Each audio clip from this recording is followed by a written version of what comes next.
2 Corinthiens 10, 3 à 5. Si nous marchons dans la chair, nous ne combattons pas selon la chair, car les armes avec lesquelles nous combattons ne sont pas charnelles, mais elles sont puissantes par la vertu de Dieu, pour renverser les forteresses. Nous renversons les raisonnements et toute hauteur qui s'élève contre la connaissance de Dieu, et nous amenons toute pensée captive à l'obéissance de Christ. Asseyez-vous, s'il vous plaît. Nous voyons que Paul est en train de parler du combat spirituel. Il dit que notre combat n'est pas contre les hommes, n'est pas contre la chair. Et nous les chrétiens, nous ne combattons pas les hommes, nous combattons les esprits. Même si tu me fais le mal, tu n'es pas mon ennemi, je combattrai l'esprit qui est derrière toi, mais toi je ne te combattrai pas. Et les armes que nous utilisons contre ces puissants de ténèbres ne sont pas des armes physiques, des kalachnikovs, ce ne sont pas des fusils, mais c'est la prière. Les armes spirituelles, le bouclier de la foi, le casque du salut, l'épée de l'esprit, par la vertu de Dieu, pour renverser des forteresses qui sont des raisonnements, dites raisonnements. Bien-aimés frères et sœurs, dans une nation, vous pouvez avoir des raisonnements qui sont des forteresses du diable qui vous empêchent d'être développés et de vivre la main de Dieu et la puissance de Dieu. Et aujourd'hui, Dieu m'a révélé 6 choses, 6 forteresses qui veut faire tomber aujourd'hui. Et je vous assure, si vous comprenez la parole de ce soir, votre pays sera béni. Mon message aujourd'hui, c'est la continuité du dernier message que j'ai donné à Port-au-Prince.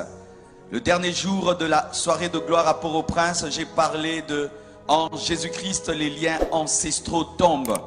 Et aujourd'hui, c'est la continuité du dernier message que j'ai donné à Port-au-Prince.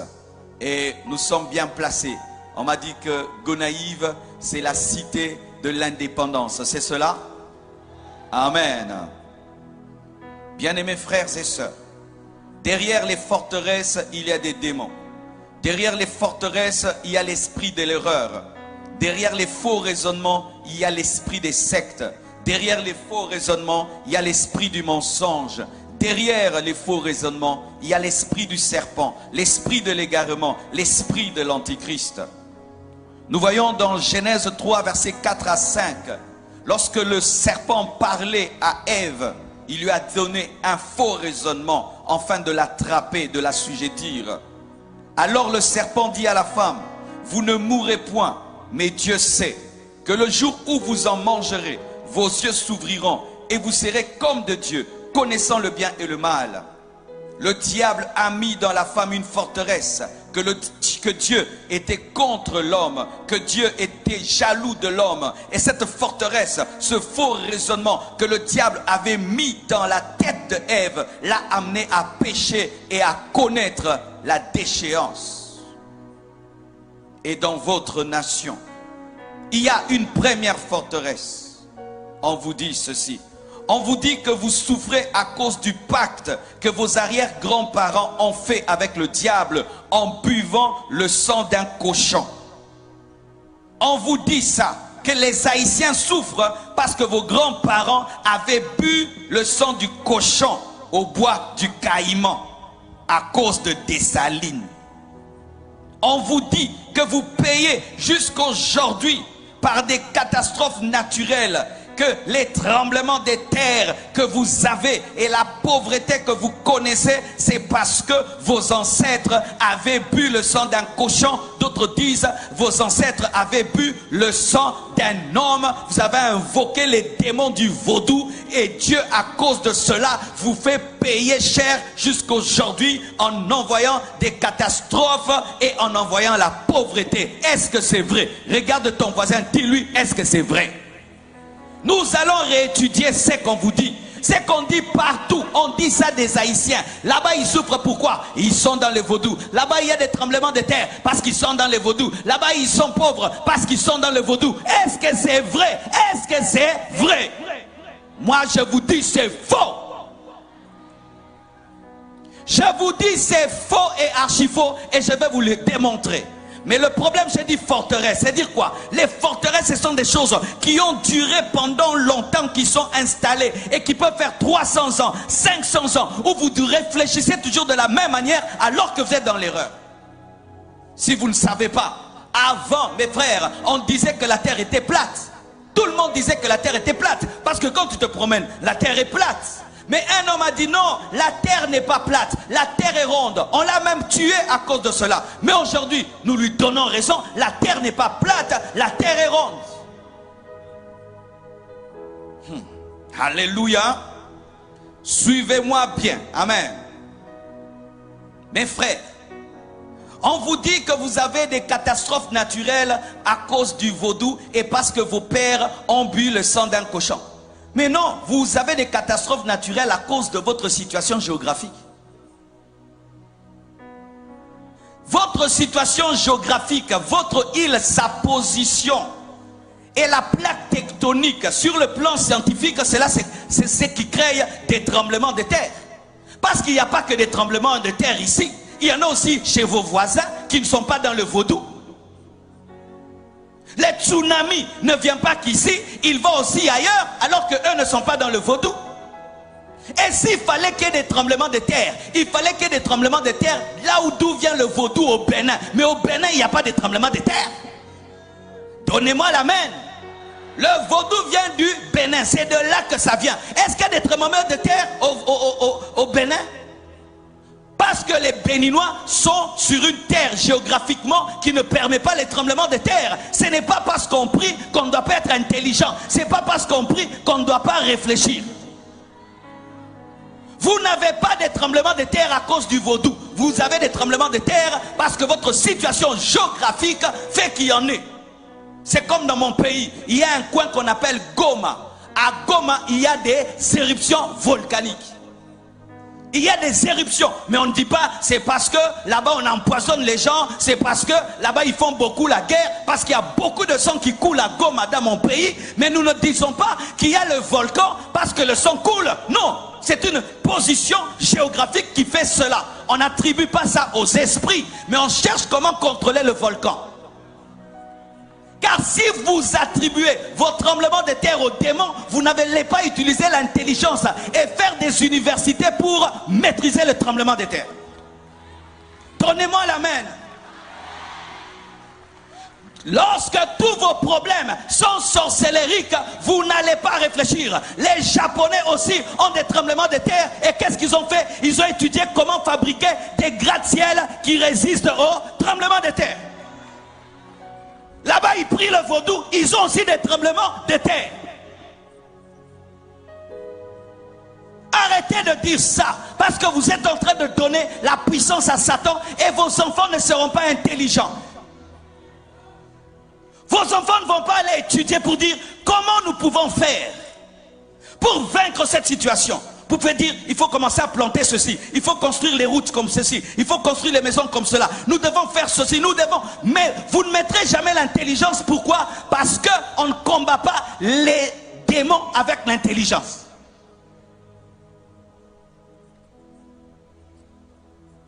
Il fut un temps, devant ma maison, il y avait un gros trou devant la route, un gros trou. Une prophétesse vient me dire, pasteur, j'étais en train de prier et j'ai vu un esprit d'hippopotame. C'est ce qui fait qu'il y ait les trous devant ta maison. L'esprit d'hippopotame. Dites esprit d'hippopotame. Pour elle, le trou devant la maison, c'était l'esprit d'hippopotame. Le trou sur la route, c'était l'esprit d'hippopotame.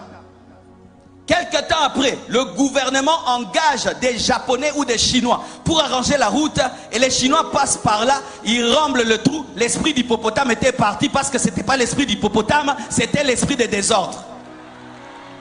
C'était l'esprit de désordre. Il fut un temps, un homme qui a la peste, on disait qu'il était maudit. Mais aujourd'hui, avec la technologie, on est en train de guérir la peste.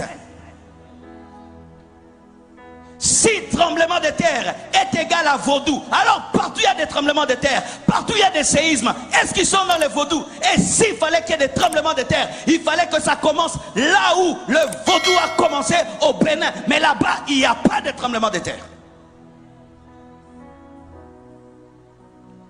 Vous êtes pauvres parce que le vaudou, vos parents ont bu le sang. Bien bien-aimés, combien de gens sont en train de boire le sang maintenant? Combien de gens boivent le sang même humain, pas le sang d'un cochon? Aux États-Unis, dans des pays développés, mais ils sont riches. Quand vous attribuez votre pauvreté aux esprits, vous n'allez pas économiser, vous n'allez pas avoir une économie forte, vous n'allez pas vous battre pour avoir une bonne politique. Vous allez dire toujours le diable, le diable, le diable.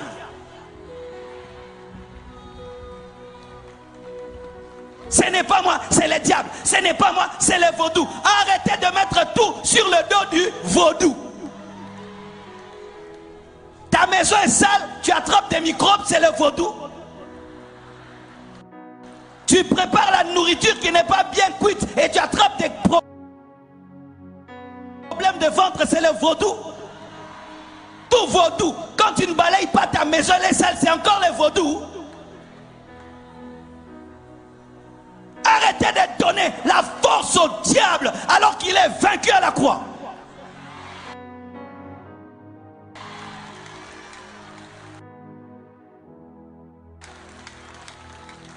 Donne-moi la main que je parle. Alléluia. Les païens et les ignorants peuvent dire cela. Parce qu'ils sont païens, ils peuvent dire des choses pareilles. Nous sommes maudits parce qu'il y a nos parents, on fait ceci, mais pas un chrétien. Parce qu'en Jésus, il n'y a pas de lien de famille. Je dis en Jésus, il n'y a pas de lien de famille. Un chrétien ne subit pas les conséquences des péchés de ses parents. Je répète, un chrétien ne subit pas les conséquences des péchés de ses parents. Je répète, un chrétien ne subit pas les conséquences des péchés des parents. La Bible dit, on ne dira plus que les parents ont mangé les raisins verts et cela a agacé les dents des enfants. On ne dira pas, car chacun mourra pour son péché. La nouvelle alliance. Alors ne dis pas que tu es en train de souffrir aujourd'hui parce qu'il y a des années, il y a quelques personnes qui ont bu un sang. Non. Alléluia. Et si même c'est le cas, nous voyons la présence de Joseph, un seul Joseph, dans la maison de Potiphar. Potiphar était un Égyptien, un occultiste, un magicien, qui avait fait des pactes avec le diable. Mais la présence de Joseph, qui avait l'alliance avec l'Éternel, a béni la maison de Potiphar. Et vous, vous avez l'alliance avec Jésus-Christ. Et votre présence chrétienne dans cette nation bénit cette nation. Cette nation n'est pas maudite, elle est bénie, elle est bénie, elle est bénie. Comment vous pouvez croire que quelques personnes qui pratiquent le vaudou, ça peut influencer tous ces chrétiens? Dites-moi alléluia. Donc vous tous ici, vous êtes incapables de bénir Gonaïf. Alors qu'un Joseph, un seul Joseph a béni l'Égypte. Mais vous êtes à combien de chrétiens? Combien d'églises? Combien de pasteurs? Et vous continuez à dire, ce pays, à cause du vaudou, c'est insulter Jésus, c'est insulter Dieu. C'est insulter Dieu, c'est insulter Dieu. Donc eux, leur petit groupe de vaudous là influence tout ce pays qui a tous ces chrétiens. Quand je marche sur la route, église, église, église, boutique, église, boutique, église, église, boutique, boutique, église, et toutes ces églises ne peuvent pas dire que ce pays est béni. Non, et archi faux.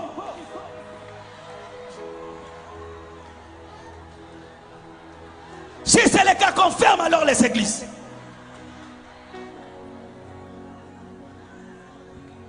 Donnez-moi la main. Un seul Joseph a béni une nation de sorcellerie. Un seul Joseph a béni toute une nation de sorcellerie. Mais 10 000 chrétiens, 1 million de chrétiens, vous dites non, c'est à cause du vaudou. Quelle confession d'impuissance!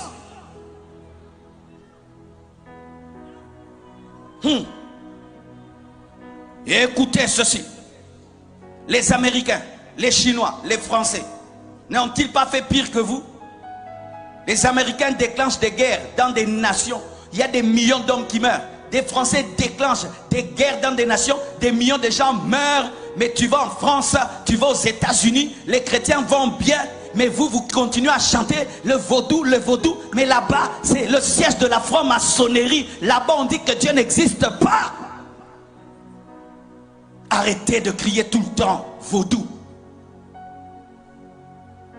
Mais c'est que vous ne savez pas. Est-ce que je peux vous parler? Ce n'est pas parce que nous sommes chrétiens que nous ne devons pas utiliser l'intelligence. En soi, ce qui vous arrive, voici ce qui vous arrive. Vos pères sont les Africains les plus courageux du monde. Ce sont les premiers Africains qui ont arraché d'eux-mêmes leur liberté. On ne leur a pas donné, ils ont arraché. Et l'homme dont vous parlez dans votre histoire, Toussaint Louverture, a tenu tête face à Napoléon Bonaparte, qui était un grand empereur. Il a même vaincu dans une bataille. Et c'était un mauvais signe pour le monde. Et ça allait se répercuter sur toute l'Afrique. L'homme noir allait dire qu'il peut. C'est pourquoi la communauté étrangère s'est liguée contre vous. C'est ça la vérité. Vous voyez que des démons. Ah, parce qu'on est chrétien, on ne peut pas parler comme ça, hein, que je dise démon, hein, alors que mon intelligence me dit que non, il y a un complot contre vous.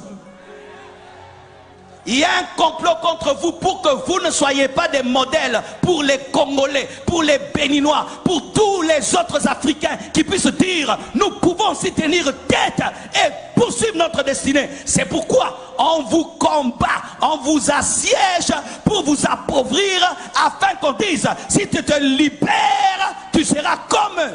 C'est ça la vérité. C'est ça la vérité. Vous êtes comme les Juifs qui avaient quitté l'Égypte. Et maintenant, Pharaon est en train de vous poursuivre pour vous ramener en Égypte. C'est ce qui vous arrive. On veut vous ramener économiquement et politiquement. Et maintenant, au lieu que vous puissiez vous unir, vous êtes en train de vous diviser. Et le peu que vous avez, vous êtes en train de le détruire.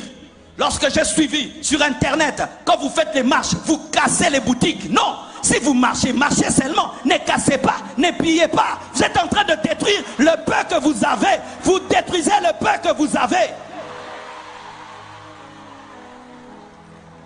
Je ne peux pas vous dire de ne pas revendiquer. Le pasteur ne peut pas dire ça. Et je ne peux pas vous dire marcher, non. Mais c'est que je peux vous dire, n'insultez pas et ne cassez pas. N'insultez pas et ne cassez pas. Mais sachez aussi, vous pouvez changer 10 000 présidents. Mais si dans la tête vous ne changez pas, vous aurez les mêmes problèmes. Vous aurez les mêmes problèmes. Changer de président, ça ne fait rien. C'est vous qui devez changer. Vous avez déjà eu combien de présidents? Combien de coups d'État? Combien? Donnez-moi la main. Je ne suis ni pour les pouvoirs, ni pour l'opposition. Même dans mon pays, je parle comme ça. Je suis au milieu du village. Je parle au peuple et je parle aux dirigeants. Et je suis au milieu.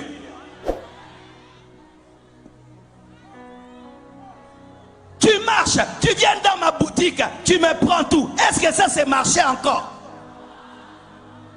Tu marches et puis tu brûles ma voiture. Ça c'est encore marcher. Qu'est-ce que moi je t'ai fait? Qu'est-ce que ma voiture t'a fait? Qu'est-ce que ma boutique t'a fait? Ne commettez pas l'erreur que nous on a commis au Congo. Vous savez ce que nous on a fait au Congo? On a marché comme ça et puis on a pillé. On a pillé les plus grandes entreprises. On a pillé la zone industrielle. Et notre économie a reculé fois 100. Et la zone industrielle aujourd'hui est devenue une zone résidentielle. Qui ont détruit nous-mêmes? Et quelle force? On pouvait voir un Congolais qui transporte lui-même un congélateur.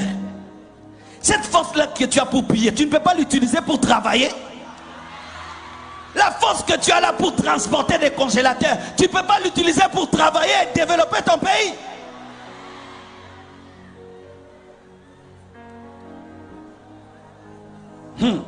Écoutez ceci. La Bible dit, Marc 3, versets 24 à 25. Si un royaume est divisé contre lui-même, ce royaume ne peut subsister. Les Métis de leur côté, les noirs de l'autre côté, les métis de l'autre côté, les noirs. Vous tous venez de l'Afrique, amen, hein? Venez de l'Afrique, vous êtes des Africains qu'on a posés sur cette île, amen, hein? Arrêtez de vous diviser, arrêtez de vous diviser. Vous avez une même vision, une même destinée. Arrêtez de vous battre dans le bateau, vous risquez de renverser le bateau et vous tous vous allez mourir. Arrêtez, mettez la paix et mettez les intérêts collectifs en avant. Cessez de mettre les intérêts personnels en avant.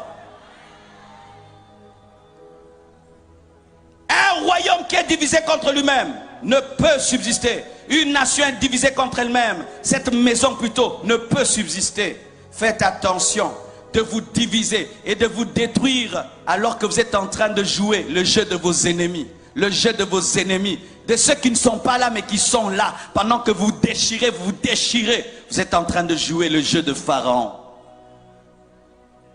Si Israël, pendant qu'il devait traverser la mer Rouge, commençait à se chamailler, Pharaon allait les rattraper. Et vous, au lieu de traverser la mer Rouge, vous vous chamaillez, vous vous chamaillez, vous vous chamaillez. Et puis Pharaon vous attrape et vous ramène en servitude.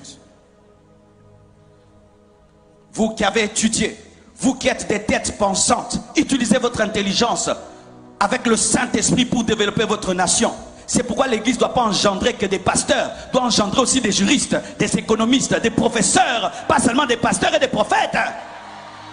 On ne doit pas seulement avoir des pasteurs. Toi tu seras pasteur, toi tu seras pasteur. Non, toi aussi tu seras ministre, toi tu seras avocat, toi tu seras aussi. Nous ne devons pas seulement avoir pasteur, pasteur, pasteur, pasteur. Nous ne devons pas seulement engendrer des églises, nous devons aussi engendrer des entreprises, pas seulement des églises, des écoles, des hôpitaux, des entreprises, pas seulement des églises. Nous devons avoir des chrétiens qui sont des sénateurs, qui sont des députés.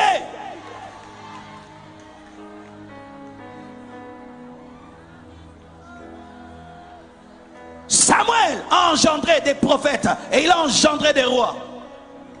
Il n'a pas seulement engendré des rois, il a engendré des prophètes. Pas seulement des prophètes, des rois aussi. Mais nous, l'église, nous n'engendrons que des prophètes. Et quand on a des problèmes de royauté, on n'a personne. Quand un frère étudie beaucoup, on lui dit qu'il est distrait. Tu es distrait, hein? Encore quoi, un doctorat. Encore un doctorat. Il a eu un master. Frère, il est jaloux de toi. 2 masters, 3 masters, 4 masters et dirige cette nation.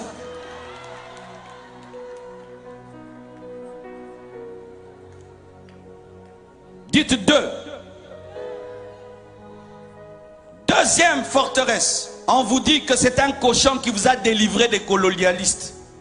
On vous dit que c'est un cochon qui vous a délivré des colonialistes. Donc il faudrait mettre même sur les drapeaux un cochon. Mais oui, quand vous dites que c'est un cochon qui vous a délivré, il faut mettre un cochon sur les drapeaux. Dites non, non, non, dites non. Dites c'est faux. Ajoutez c'est faux. Dites c'est faux. Dites un cochon ne nous a pas libérés. Mais c'est Dieu qui nous a libérés. Par notre courage, par notre détermination, par notre intelligence. Au nom de Jésus.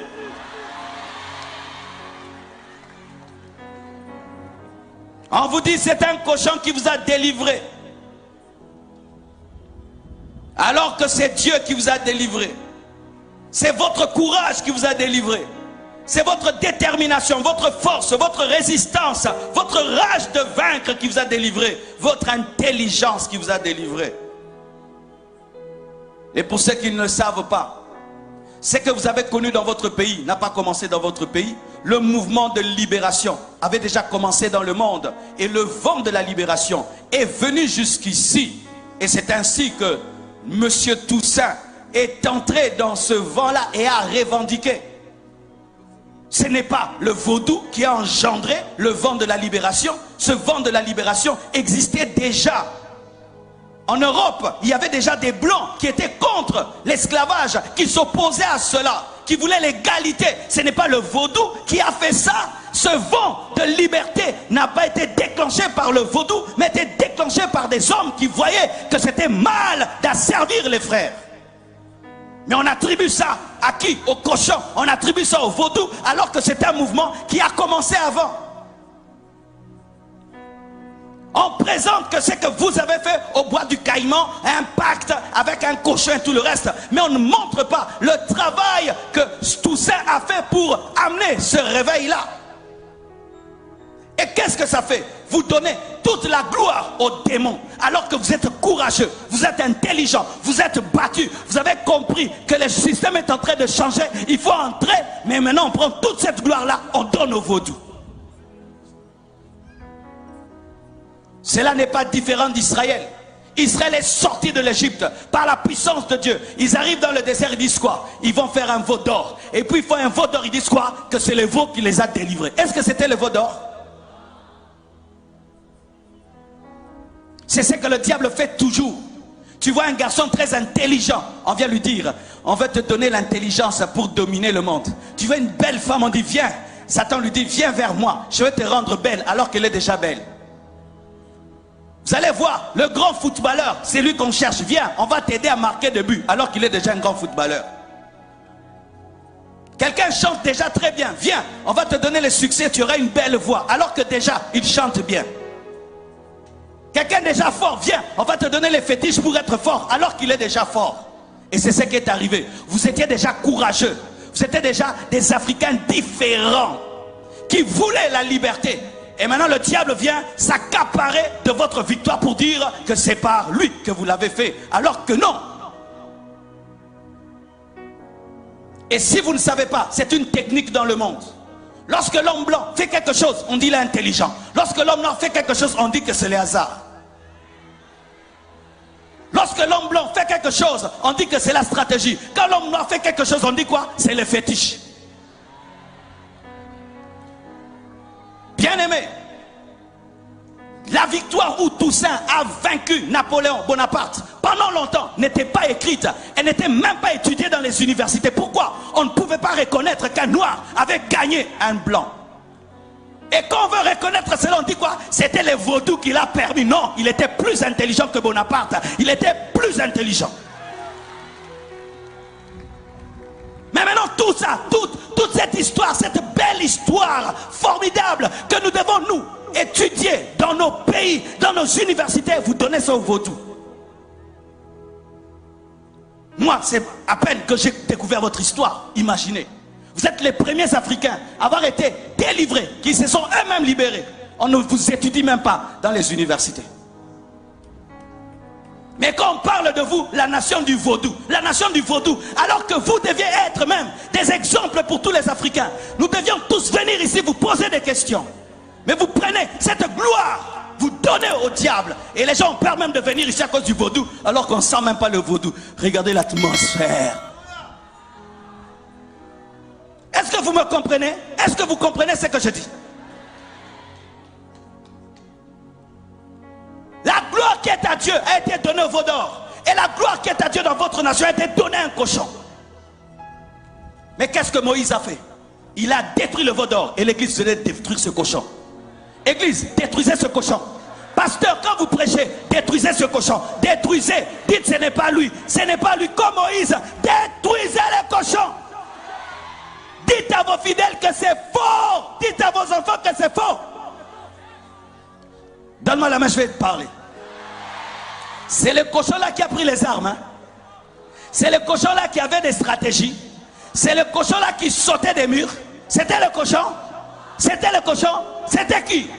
C'était vous. Avec Dieu, c'était vous.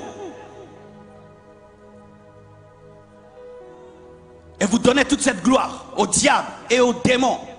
Ainsi comme on ne peut pas étudier la sorcellerie à l'université, ben, on saute cette partie-là, alors que vous êtes des exemples pour nous tous.